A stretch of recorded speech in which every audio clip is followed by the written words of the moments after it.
malengo yangu nije kuwa mfugaji wa kuku mkubwa, ndio kitu ninachokipenda. Karibu mtazamaji wa makala haya iliyoandaliwa na Merina Robert, nami msimulizi wako ni mimi Angela Kibwana.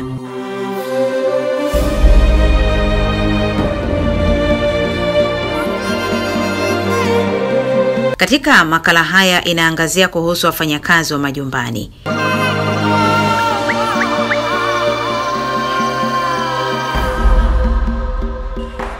Wafanyakazi wa majumbani ni miongoni mwa sekta muhimu kutokana na umuhimu wake katika familia na jamii kwa ujumla. Watu wengi hususan wafanyakazi wanapokosa wafanyakazi wa majumbani, inakuwa ni vigumu sana kutekeleza majukumu yao ipasavyo kutokana na kukosa uangalizi wa familia zao. Changamoto kubwa inayowakabili wafanyakazi wa majumbani ni kutokuwa na elimu ya kutosha katika kutambua wajibu wao kwenye maeneo yao ya kazi, utunzaji familia, usafi, mapishi, kujiwekea akiba na kufanya kazi kwa malengo. Chama cha wafanyakazi wa Katoliki CWM, kwa kutambua umuhimu wa kundi hilo, wakaona iko haja kwa kundi hilo kupatiwa elimu, na hapa mmoja wa wasichana walionufaika na elimu hiyo ni Shani Omari, ambaye amefanya kazi hiyo kwa familia ya Moses Sijabi. Anaeleza namna ilivyobadilisha utendaji wake wa kazi.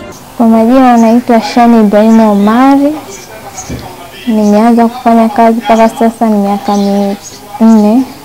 Mafunzo niliyopata mpaka sasa hivi naendelea vizuri, naishi na bosi vizuri, na kazi zangu nafanya kwa wakati, na pia naendelea vizuri kwenye kazi zangu. Mimi malengo yangu, kwa mfano nikipewa hela yangu ya mwezi, kidogo namtumia mama, kidogo ndio hivyo nimejiwekea malengo yangu. Sasa hivi nafuga kuku. Na kuku 6. Nimeanza mwezi uliopita mpaka sasa hivi ni miezi 2. Changamoto ni nyingi. Nimepitia changamoto na niliwahi kufanya kazi kwa mtu nikawa na mateso, nilikuwa silipi mshahara wangu kwa wakati, ila sasa hivi malengo yangu ni mazuri, nakaa vizuri na bosi ndo ananipa mshahara wangu vizuri, na pia ananipa mahitaji yangu mengine binafsi nje ya mshahara. Mimi nawaambia kuwa waishi na mabosi zao vizuri, na wao na malengo, na wao wao wanajitambua, na wao wanajua walichokifuata, wasiwe wanafanya vitu vya ajabu. Na pia wao na malengo, wanachopewa hela zao za mwisho wa mwezi, wao wanafanyia malengo, waishi vizuri na mabosi zao. Mnufaika mwingine ni Cleopatra Banz, ambaye ni binti aliyelazimika kufanya kazi mkoani Mbeya na kupata ajira nyingine mkoani Dodoma, lakini kote alilazimika kuacha kazi kutokana na maslahi duni na kupata ajira nyingine mkoani Morogoro kwa muuguzi mstaafu na kuamsha upya ndoto yake ya kusoma, na sasa yuko kidato cha kwanza. Nilifanya kazi za ndani Mbeya nikiwa nimeishia darasa la 4. Kisha nilipofanya kazi akaamua anipeleke Dodoma. Nikafanya kazi Kongwa kwa mwalimu mstaafu. Huyo mwalimu kwa kweli alikuwa na changamoto. Siku akirudi na hasira, akikukuta anaanza kukufokea. Umefanya vizuri, anakuambia umefanya vibaya. Siku akikukuta umekaa umemaliza kazi, ndio hivyo anaanza kugombeza mpaka mnafikia kupigana. Kwa kweli yale matatizo yalinichosha na nilipatwa na hasira, nikaamua nikimbie na nikaja hapa Morogoro. Na kwa sasa ninafanya kazi kwa nesi mstaafu. Nesi huyo ameamua anilee kama mtoto wake, maana hakujua nilipotoka ninapoendelea. Alinilea tu kama mwanae, aliamua kunitunza na kila kitu alinipatia kama mtoto wake wa kumzaa. Kwa kweli mpaka sasa ninaona yule tena sio bosi wangu, bali ni mzazi wangu. Kwa mimi nilivyoishia la 4, bosi wangu aliamua kunirudisha shule na akanipeleka shule, na mpaka sasa hivi ninasoma na nipo shule na kazi zangu naendelea kufanya. Kwa sasa nimefikia form 1. Na baada ya kumaliza masomo yangu, ningependa Mungu tu anibariki nifaulu vizuri, niendelee na mambo mengine.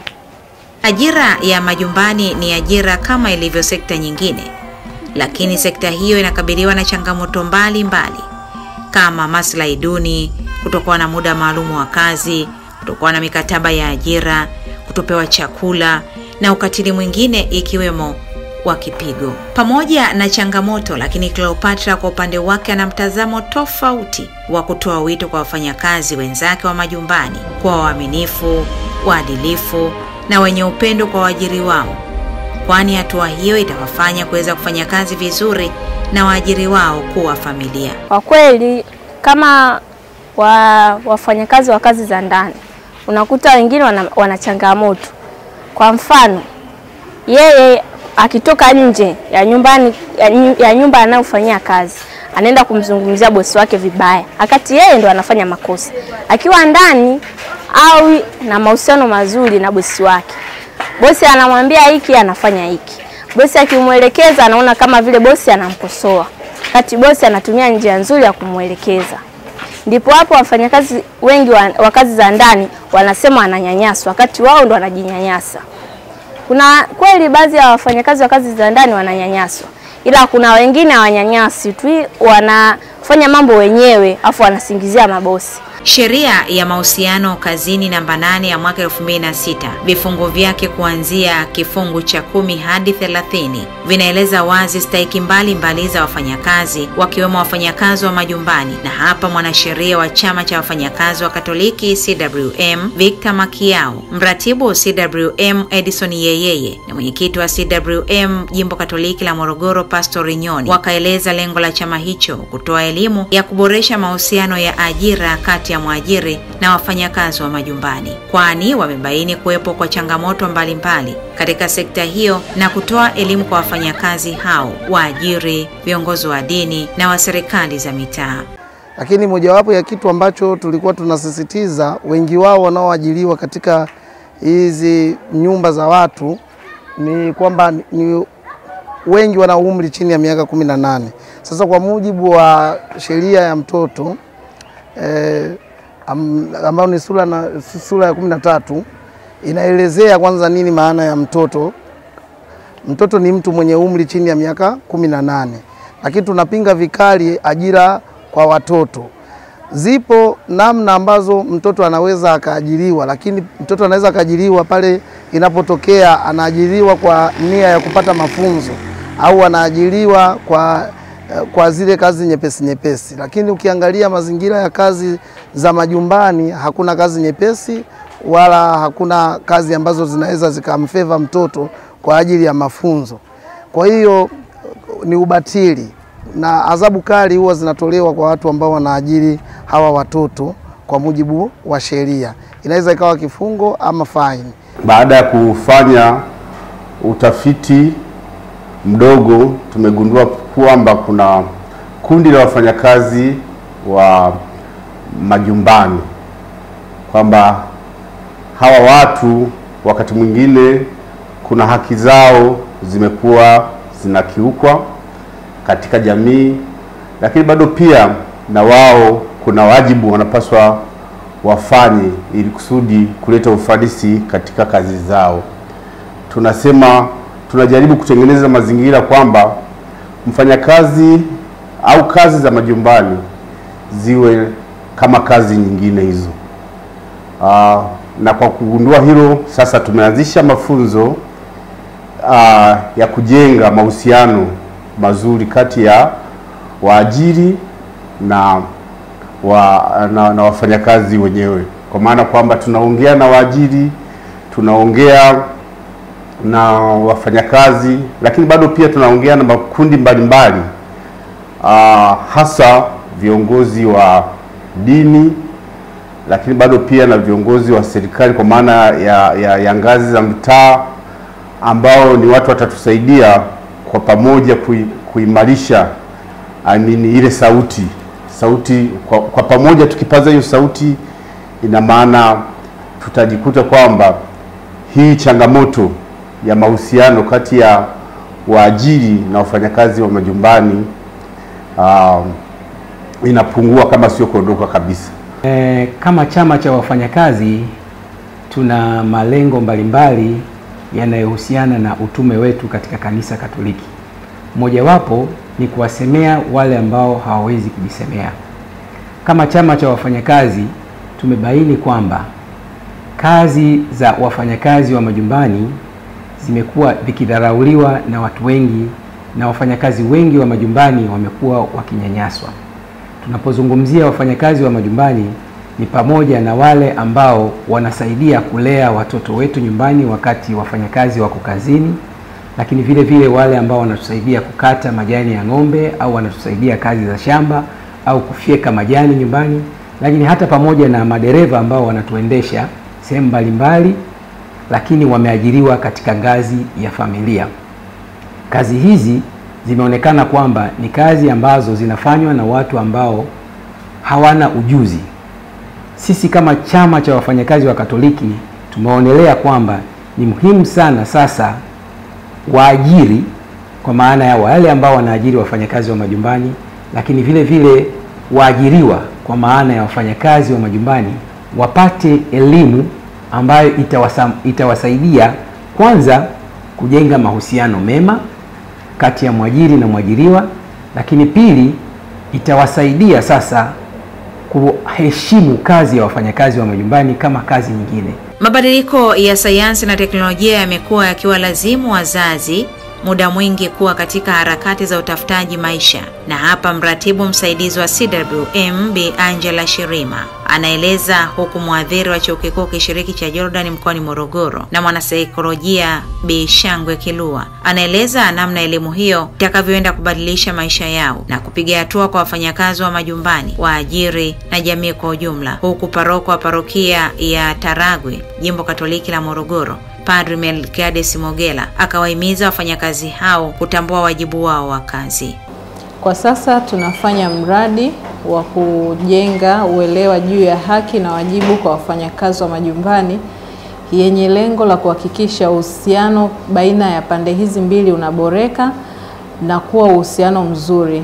Kama tunavyojua katika jamii zetu za sasa, kutokana na maendeleo ya sayansi na teknolojia, akina mama wengi sasa wana majukumu na wameajiriwa katika sekta mbalimbali, lakini zile nafasi zao za kuendelea kutunza familia au kuangalia familia muda wa mchana mpaka hata jioni, sasa tunawaachia wafanyakazi wa majumbani.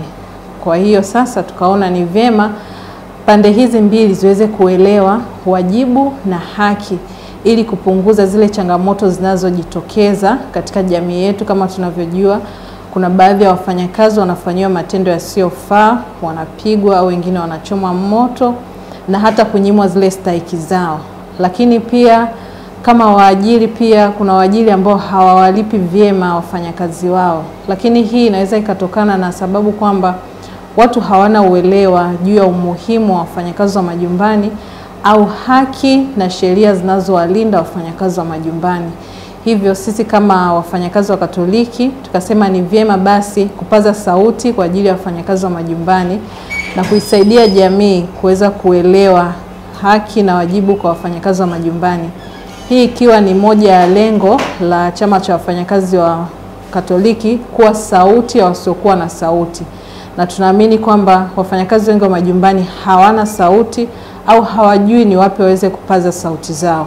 Kwa hiyo kwa jinsi ambavyo nimeona, kwa sababu ni kama ndo tumeanza kwa ajili ya kundi hili la wafanyakazi wa majumbani, ni kama ndo tumeanza. Kwa hiyo kama wataendelea kupata mafunzo, wataendelea kujitambua, watatambua thamani yao, watatambua pia haki zao, na kwa mfano tumejifunza pia kujiwekea malengo, wataweza kujiwekea malengo na mwisho wa siku hawatabaki tu kuwa wafanyakazi wa majumbani, watapiga hatua. Lakini naona kama pia sio kwao tu, elimu inatakiwa iwafikie pia waajiri wao ili wawatambue kwa jinsi ambavyo na sisi tunawafundisha kujitambua. Kwa hiyo pande zote mbili zikifikiwa, naamini tunaweza tukafika. Sio kazi rahisi, lakini kwa sababu tumeanza, tukiendelea bila kukata tamaa tunaweza tukawafikisha mahali. Nyinyi ni sehemu kubwa kabisa ya jamii ambayo bila uwajibikaji wenu pia jamii yetu nayo inakuwa na changamoto. Lakini pia na nyinyi mnapaswa muangalie mbele, ndio maana mnawezeshwa. Ukitoka hapo utakuwa nani? Umefanya kazi, una kiakiba. unakoenda huko maisha yanaendaje? Sio wewe tunasema sisi wafanyakazi, mimi mwanamke nahangaika nini mpaka baadaye nitaolewa. Sasa ukiolewa ndio basi, yani hata huna mwanzo, yani huna mbele wala nyuma. Sasa sijui mbele wapi nyuma wapi mimi sielewi. Yani hujui unakotoka wala unakoenda. Kwa hiyo kuwezeshwa pia kiuchumi, mnajijenga kwamba mimi niko hapa, mahitaji yangu haya na haya, akiba yangu hii na hii. Alafu baadaye nayo utakuja kuwa mama bora, utakuja kuwa baba bora, alafu baadaye ndio utakayeanza pia kulea watoto wengine wa kwako ambao ukishawalea kama umelelewa vizuri, una misingi mizuri, basi baadaye familia yako nayo itakuwa msingi kwa nini? Kwa taifa. Chama cha wafanyakazi wa majumbani na mahotelini CHODAU ni miongoni mwa wadau wakubwa kwa wafanyakazi wa majumbani katika kusimamia haki na wajibu, na hapa katibu wa CHODAU anafafanua. Sekta ya wafanyakazi wa majumbani kwanza tunaitambua kama sekta ambayo inafanya kazi za muhimu na za faida kwetu sisi wafanyakazi tunawategemea au wafanyabiashara au wananchi wa Tanzania, na niseme tu kwa dunia nzima. Lakini sekta ya wafanyakazi wa majumbani inatambuliwa na sheria za kazi ya ajira na masuala kazini namba 6 ya mwaka 2004 pamoja na mkataba wa ILO, shirika la kazi duniani, mkataba namba 189 ambao tunaomba serikali iweze kuridhia ili uanze kutekelezwa, na ni mkataba ambao tumeomba kazi zenye staha, mkataba ambao unaelekeza kazi zenye staha, na tunaiomba serikali iweze kusaini ili tuanze kutekeleza. Lakini changamoto za wafanyakazi ni nyingi, lakini pamoja na hivyo tunajaribu kuelimisha, na tumeshaanza kuelimisha. Wafanyakazi wameanza kuelewa umuhimu wao na majukumu yao kama wafanyakazi wa majumbani, pamoja na changamoto za waajiri. Kikubwa ni kwamba waajiri ni sehemu moja kubwa ya kupata elimu. Tumeshaanza, tuna muda tangu mwaka juzi na sasa tunaenda mwaka wa 3, tunaelimisha waajiri kuona umuhimu wa kuwapa wafanyakazi mkataba wa ajira. Chama cha wafanyakazi wa Katoliki CWM, utume wake ni sala na kazi, na malengo yake ni kusemea wasio na sauti kuwa na sauti, na hasa wafanyakazi wakiwemo wafanyakazi wa majumbani. Mtazamaji mpendwa, na hadi kufikia hapo tumefikia mwisho wa makala haya.